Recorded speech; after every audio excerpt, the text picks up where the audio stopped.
going on, guys? Welcome back to the channel. We just got back in with this beauty, the Eachine EAT07. Had a great time with it. Gave you guys a little sneak peek what to expect here, and we're going to get right into that. We're going to do this video a little different. I typically start with an overview, finish it up with the test footage. We're going to do it the complete opposite this time.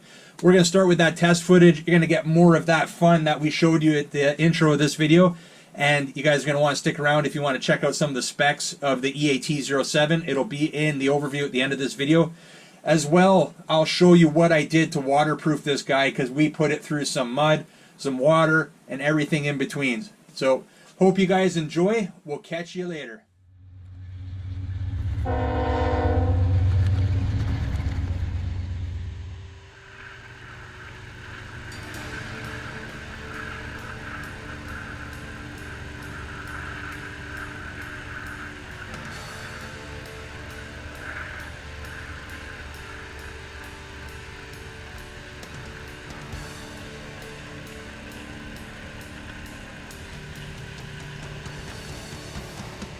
I haven't seen anybody take their EAT07 through any mud like this yet. This thing's awesome. Just got to waterproof it a bit and you're good to go.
Wow.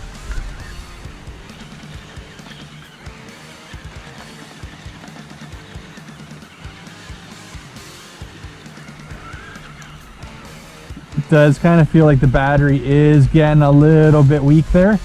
This is the stock 1500 milliamp hour lithium ion that came with it.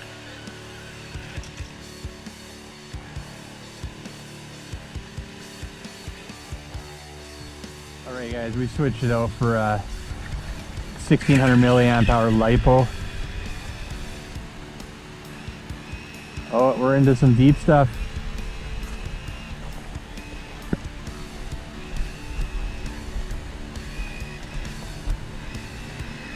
We're out. Oh. There we go. Thought I was gonna have to go try to save it, which I didn't want to do. Maybe we'll stay out of that deep stuff and just have fun in this little bit shallower stuff here. It's good to know that it floats though. I was worried that it was going to sink, and I just thought, you know what, when we threw it in a little bit of a culvert there, the stream, I guess, wasn't sure. This thing does awesome. I'm stoked, guys.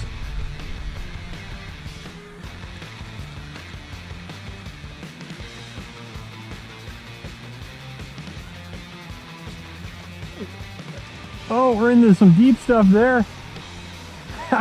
Nice. That is awesome.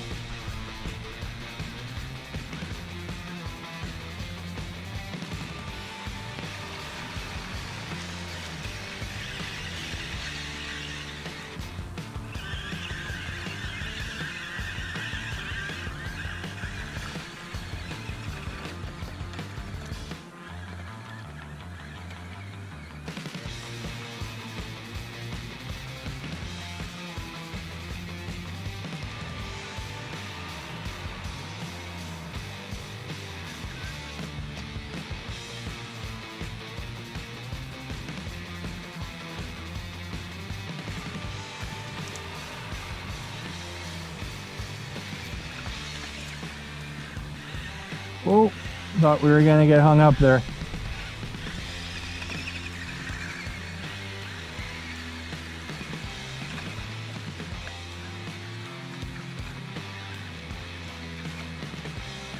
This is definitely past the test.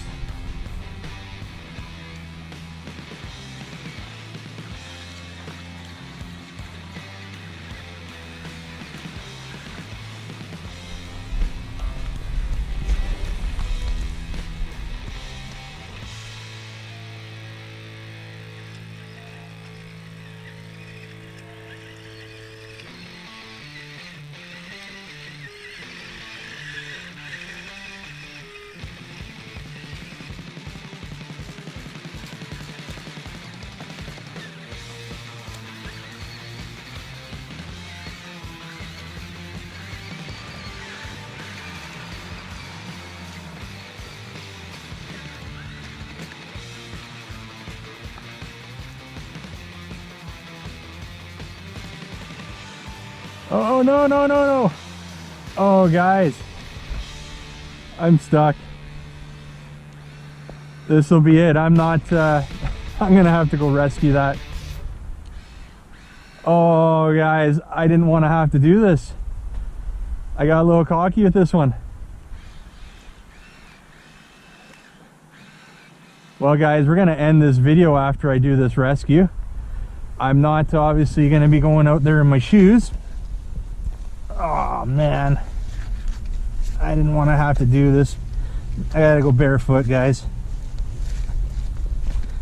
Ah, I'm probably gonna get stuck out here. I got a little too, oh guys, this is bad. Oh man, guys, oh, this is nasty. Oh, oh.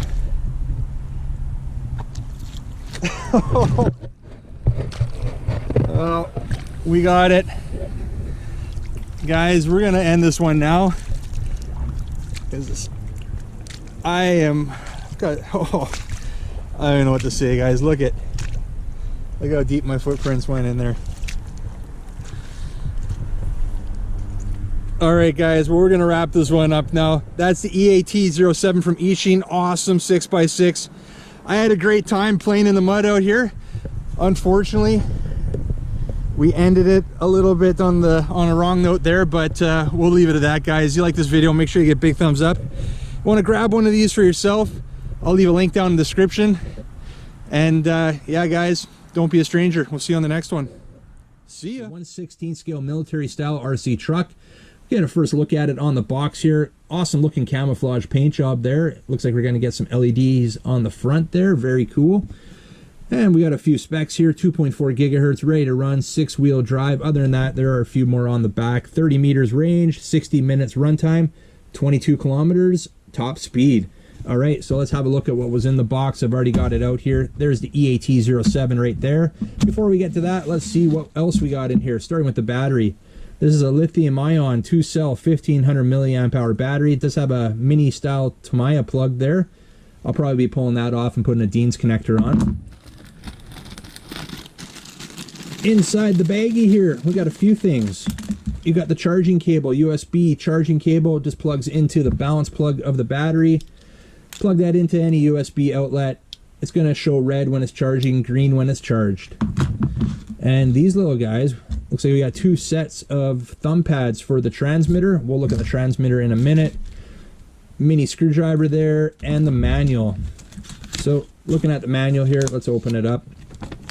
Also pretty basic, showing you how to install the batteries, some operating instructions right there, and a bunch of other information from maintenance, driving tips, and battery tips. And a troubleshooting guide on the backside. Other than that, nothing else that we need to look at in there. Simple, easy. I like that. All right, so the EAT07. We haven't looked at the transmitter yet. That's because it's right here, guys. Check this out. Got a cool little storage spot for the transmitter. Little plastic caddy that it came in. I'll keep that. We can just throw our little gimbal pads in there, right? And we'll show you where these little thumb pads go. They go on here. They won't, the transmitter won't fit in the back with them on. So while we have the transmitter out, let's look at it. It is very small, but we can open it up a bit. That actually is much better. much better to hold on to with it opened up like that. You have your on-off switch right here. You got your binding light right there and your power indicator light right there. It does have a throttle rate from 0 to 10. You just turn that dial to speed it up. So we'll definitely be checking that out on low speed and high speed, just to see how fast this thing actually goes. They're claiming 22 kilometers per hour. I may throw a GPS if it looks like it's going decent speed. We may actually verify that. So we'll turn that off. It does, by the way, I've already put them in, obviously, 2 AA batteries to power it up. It does have a little screwdriver in there to secure the back plate here. You don't really need it. It does have one of these little pressure fit tabs, so don't need that screw in there if you don't want to, but yeah, whatever, I put it back in. So to control this thing, guys, 6-wheel drive like I mentioned. So this left stick here will control the left side, the left 3 wheels, and the stick on the right side will control the right side wheels. So operating instructions, easy. You want to go forward, both sticks up. You want to go backwards, both sticks back. You want to do a quick turn or a spin, you go 1 up, 1 down, and if you want to spin the other way, 1 up, 1 down the other way, like that. I think if you do you want to do a slow turn, you could just use 1 stick and it'll do a really slow, gradual turn. But for the most part, I would assume you're driving, you want to do a quick turn, it's just going to be up and down, opposite on the sticks, depending on which way you want to turn. So let's pull in the EAT07 here. Now, like I said, it's a 1/16 scale. Not a bad size, actually. I like how that opens up like that. Transmitter storage in the back, very cool. You could probably like throw a small RC or something in there if you want to get into that. Like I could throw the little world's smallest D12 in there, which I've been kind of slacking. I was supposed to have this on the channel by now, but I'll do that soon.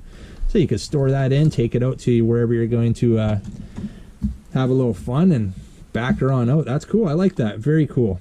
Now this snaps into place, I believe. Yep, just like that. Nice and secure. All right, so the tires here, the wheels are mounted. You can see, I don't know if you guys can see, but there are screws in there to mount the wheels. The rubber on the tires here, it's not hard. It's not really that soft, kind of in between. So it should be good for pretty much everything that we'll put this through. LEDs on the front. Yeah, it does look like it has 2 round LEDs right there, which let's throw the battery in. You've got a little screw there, retainer screw, a little tab there. We've already shown you that Tamiya, mini Tamiya plug there. We'll be changing that out for sure. I want to be able to charge these with a proper balance charger, so I'll be throwing a Dean's connector on there for sure. We'll plug that in. Just throw that set screw back in there, the retainer screw. There we go. On-off switch is at the very front here, guys. See if I can get it close enough for you to see. There we go. On-off. Turn it on. Yeah, and those LEDs, you can see they're flashing there, waiting the bind. We'll turn the transmitter on, and there we go. They go solid. So seems to be pretty cool. Seems to be well made. I love the decals on here. It's all painted, by the way, but it looks really good. I like that camouflage style paint job. Like, very cool looking. I like it. So you want to see something, guys? Let me show you something. The turning radius on this is pretty impressive. So I just got a small bench here, right? Watch this. And that's on slow speed. If I turn that up, let's crank it to 10, and let's see how fast we can get this thing spinning. This is not bad, huh, guys? I think it's peppy. I can't wait to get this out. We're going to be getting it out in a moment, and we'll check it out. But yeah, not bad. That's pretty cool. What I do have some plans without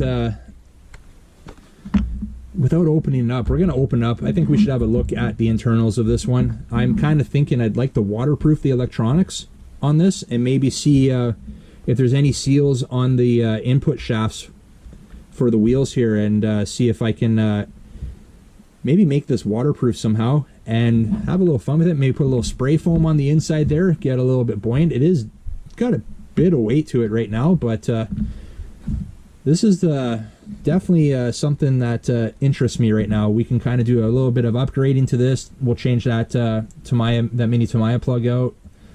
Maybe we'll be able to waterproof this. I'll pull I'll use the conformal coating and maybe properly waterproof the electronics, and maybe we can put this through some puddles.